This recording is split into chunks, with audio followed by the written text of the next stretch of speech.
नमस्कार विद्यार्थी मित्रों, my self Satish Gohil from Sahajanand English medium school Natkhej Una.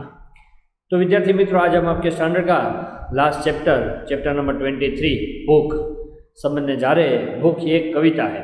भूख है वो प्रत्येक प्राणी के शरीर की एक स्वाभाविक क्रिया है। प्रत्येक प्राणी, मनुष्य से लेकर प्राणी जो भी है, उसकी एक ये स्वाभाविक शारीरिक प्रक्रिया है। भूख हम सबको लगती है, बराबर। और हम सब भूख मिटाने के लिए अपने अपने ढंग से अथक प्रयास कर रहे हैं। अथक प्रयास मतलब जो भी हो सके भूख मिटाने के लिए हम कुछ भी मेहनत करेंगे तो ही हमें पैसा मिलेगा और तो ही हम कुछ खरीद पाएंगे और खाना खा पाएंगे, तभी हमारी जाकर भूख मिटेगी। कवि ने इस कविता में भूख के संघर्ष करने की प्रेरणा दी है। भूख से संघर्ष करने की प्रेरणा दी है और इस प्रकार का संघर्ष करने वाले प्राणी और मनुष्य में उसे अद्भुत सौंदर्य का दर्शन होता है। कवि कहते हैं कि जो भूख के साथ संघर्ष करता है, मतलब मेहनत करता है, वो प्राणी हो या मनुष्य हो या पक्षी हो, प्रत्येक के अंदर कवि को एक अलग सौंदर्य दिखाई देता है।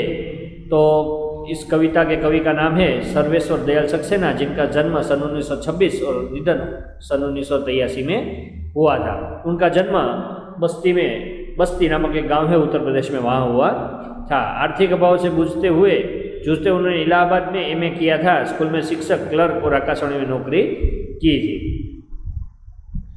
उन्होंने कई सारी कविताएं लिखी है। प्रस्तुत कविता में कवि ने सौंदर्य को वैयक्तिक रुचि से हटाकर संघर्षशीलता के साथ जोड़ दिया है। तो आओ बढ़ते हैं कविता की ओर।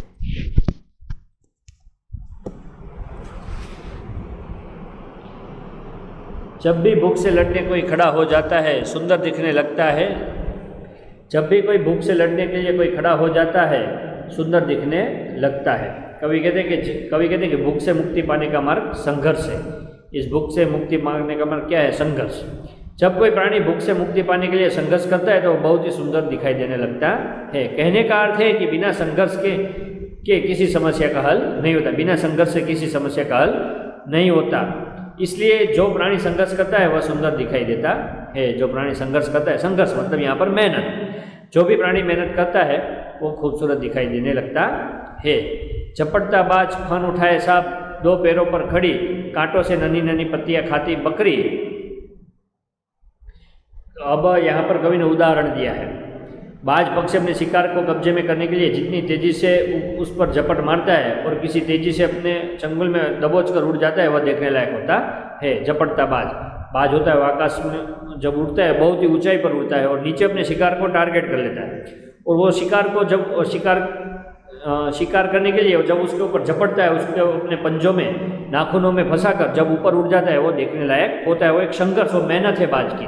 फन उठाए सांप, इस तरह अपने शिकार पर वार करने के लिए फन उठाए सांप का आक्रामक रूप भी सुंदर लगता है। जैसे बाज सुंदर दिखता है, वैसे कवि को सांप भी सुंदर दिखता है। दो पैरों पर खड़ी, कांटों से नन्ही नन्ही पत्तियां खाती बकरी। हमने बकरी को तो कई बार देखा है। जब बकरी अपने दोनों पैरों पर खड़ी हो जाती है और अपनी भूख मिटाने के लिए कांटों के बीच से नन्ही नन्ही पत्तियां खाने के लिए संघर्ष करती है, तो उनका सौंदर्य भी अनूठा लगता है। बकरी को तो एक्चुअली 4 पैर होते, लेकिन जो कोई अगर थोड़ी हाइट पर है, उसका मुंह नहीं पहुंच पाता, तो अपने दोनों पैर हम जैसे हाथ से कैसे पकड़ के खड़े रहते हैं, वैसे वो खड़ी हो जाती है। और छोटे छोटे कांटों के बीच में छोटी छोटी जो पत्तियां होती है, कवि कहते हैं कि जब वो खाती है तो एकदम ही सुंदर दिखती है। दबे पाँव झाड़ियों में चलता चीता, डाल पर उल्टा लटका, फल कुतरता तोता, या इन सब की जगह आदमी होता जब भी भूख से लड़ने कोई खड़ा हो जाता, सुंदर दिखने लगता। यहाँ पर दूसरा उदाहरण कवि कहते हैं कि अपनी भूख मिटाने के लिए अपने शिकार पर खूंखार चीता दबे पाँव झाड़ियों में एक एक कदम सावधानीपूर्वक इस तरह रखता हुआ चलता है कि किसी को जरा से भी आहट ना हो। इस प्रकार तो इस रूप में वो सुंदर दिखाई देता है। हमने कई बार टीवीओ में देखा है कि चीता, शेर जब शिकार करने के लिए जाते हैं तो झाड़ियों में दबे पाँव चलते हैं, मतलब कि वो ऐसे चलते हैं कि अपने शिकार को उसके भनक तक नहीं आती, वो अपने आसपास है, बराबर। इसी तरह वो शिकार करते हैं। जब वो ऐसे चलते हैं तो उसका रूप है वो में देखने लायक होता है। डाल पर उल्टा लटक, फल कुतरता तोता। कवि यहाँ पर कहते हैं कि तोते वैसे तो डाल को अपने पंजों से पकड़ कर डाल पर बैठते, तोते होते अपने पैर के पंजों से पकड़ कर डाल पर बैठते, लेकिन जब अपनी भूख मिटाने के लिए किसी फल को कुतरने लगता है तो डाल को अपने पंजों से पकड़ कर उल्टा लटकने का खतरा मोल लेता है। जब वो कोई फल कुतर कर मतलब कि ऐसे चोंच मार कर जब खाता है तो अपने पैरों से पकड़कर उल्टा हो जाता है, मतलब डाली पर उल्टा लटक जाता है और मौत उसके खतरा मोल लेता है। तब उसका भूख मिटाने के लिए किया गया संघर्ष बहुत अच्छा दिखाई देने लगता है। कवि कहते हैं आखिर में, या फिर इन सब की जगह अपनी भूख से लड़ने के लिए जब कोई आदमी संघर्ष करता है तो उनके भिन्न भिन्न रूप दिखाई देते हैं। ये एक आदमी अपनी भूख मिटाने के लिए जब संघर्ष करेगा तो उनके अलग अलग रूप, भिन्न भिन्न मतलब अलग अलग रूप दिखाई देते हैं। जब भी कोई आदमी भूख से संघर्ष करने में जी जान से लग जाता है तब वह बहुत सुंदर दिखाई देने लगता है। जब भी कोई आदमी भूख मिटाने के लिए अपनी जी जान से मेहनत करने लगता है तब वो एकदम सुंदर दिखाई देने लगता है।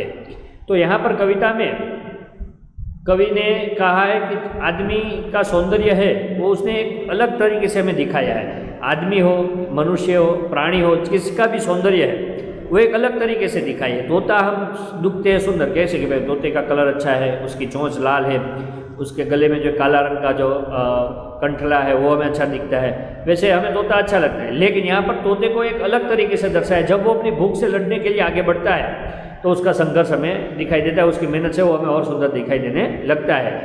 बाज, सांप, बकरी, चीता, इन सब की यहाँ पर कवि ने उदाहरण दिया है। ये सबको हम रूटीनली देखते ही रहते हैं, बराबर है। लेकिन इस अलग नज़रिए से कवि यहाँ पर देखने की बात करते हैं कि अलग नज़रिए से। और आखिर में भूख मैंने पहले ही बताया कि भूख है वो मनुष्य और प्राणी सबकी एक क्या है, शरीर की एक स्वाभाविक क्रिया है, ये सबको लगती है। छोटे से बच्चे से लेकर 90 या कोई भी बूढ़े आदमी तक जो भी है वो सबको भूख लगती है और भूख मिटाने के लिए सब संघर्ष करते ही है। तो यहाँ पर कवि ने भूख को एक अलग सौंदर्य के साथ जोड़ दिया है। कवि कहते हैं कि जो भूख मिटाने के लिए संघर्ष करता है, कवि को उसका एक अलग रूप दिखाई देने लगता है।